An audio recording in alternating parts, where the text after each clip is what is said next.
Pro Bowl's this weekend. What the skills competition was last night, right? Did you watch any of that stuff? I only saw the highlights on the socials. So the Pro Bowl is picking up some steam mainly because Derek Carr is going to be the quarterback. And people have made this joke. It makes a lot of sense. Like, who's he repping? Because it ain't the Raiders. Is he going to show up like Rob Lowe with an NFL hat at a game? That would be awesome. That would be hilarious if he did.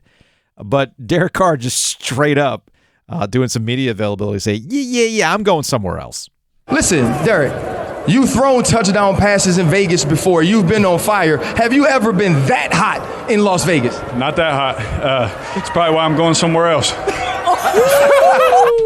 I was right there on the field after he had been through Yes, and that's Ryan Clark of ESPN. Yeah. Ryan Clark of ESPN just absolutely losing it because of that. But here's the thing with Derek Carr, who you and I have identified as somebody the Carolina Panthers should be interested in. Absolute upgrade, yeah. It's money. Money's the issue. It would be an upgrade, but what would it cost to get him from the Raiders in a trade? He also has a no-trade clause, which is also something that maybe with the change to Frank Reich as quarterback, as the head coach, maybe there's a quarterback out there that would be cool coming to the Panthers. I don't think the exit for Derek Carr will be contentious. That's why he didn't play in the final 2 games. No. That will get done. Well, that's not a big deal. The only contention is the money, because remember, I think it's on February 15th. Starting quarterbacks cost $30 million. That's where you're starting. In this case, he's due $40 million. Okay. So he's due $40 million in mid-February. The question is, are they going to try to move him before that? Are they going to rework a deal and then move him with the deal? Is there some sort of, we trade you take a little less money, or you take this deal understanding you're getting a different kind of contract? There's all sorts of permutations I think you do what Aaron Rodgers did and you sign a 2 or 3 year, or Tom Brady did too.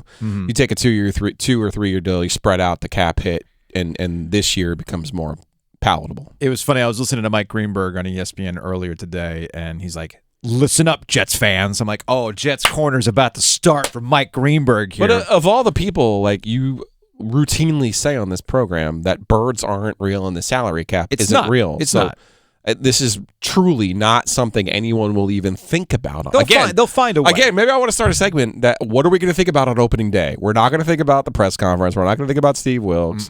We're not going to think about Derek Carr's contract situation with the Raiders. Can we win? That's all anybody's going to think about. No, I'm with you. It's how you're going to make it work. That's the question. Or what are you going to give up to make it work? Would you rather have Derek Carr or Jimmy G? Well, I'm glad you brought that up. I think they're both upgrades. They're both upgrades. And I'm glad you brought up Jimmy Garoppolo, because given the choices, it's probably easier to get Jimmy Garoppolo than it's going to be to get Derek Carr. Mainly from the perspective of what capital are you giving up to get Derek Carr?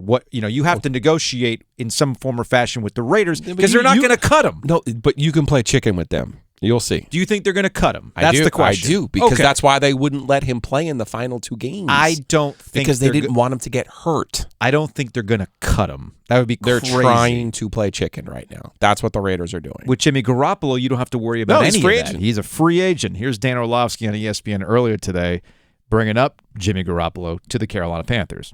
I would say Jimmy Garoppolo going to the Carolina Panthers. I'm bullish on the Panthers. I was last year. They almost win the division in Week 17. There's a couple reasons why.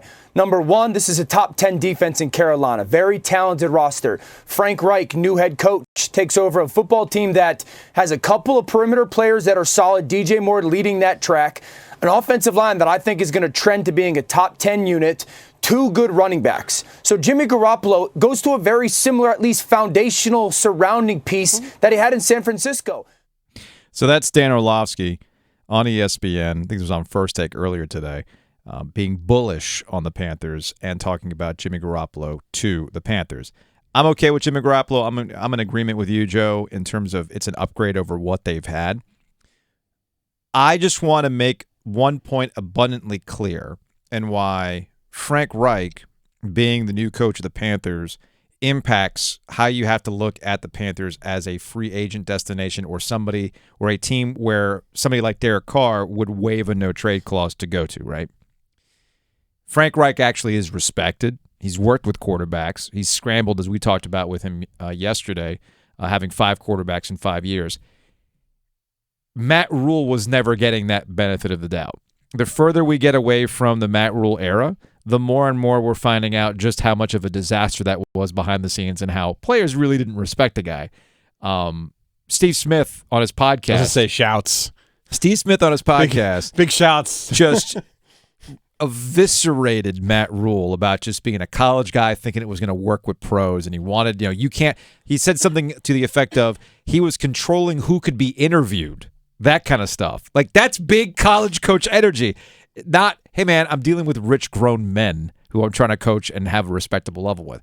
So the further we get away from it, yeah, you know what? It makes sense why certain quarterbacks might not want to come to the Carolina Panthers, because they didn't want their fortunes to ride with a guy who clearly wasn't going to be there. Frank Reich changes that. That's good news for the Carolina Panthers.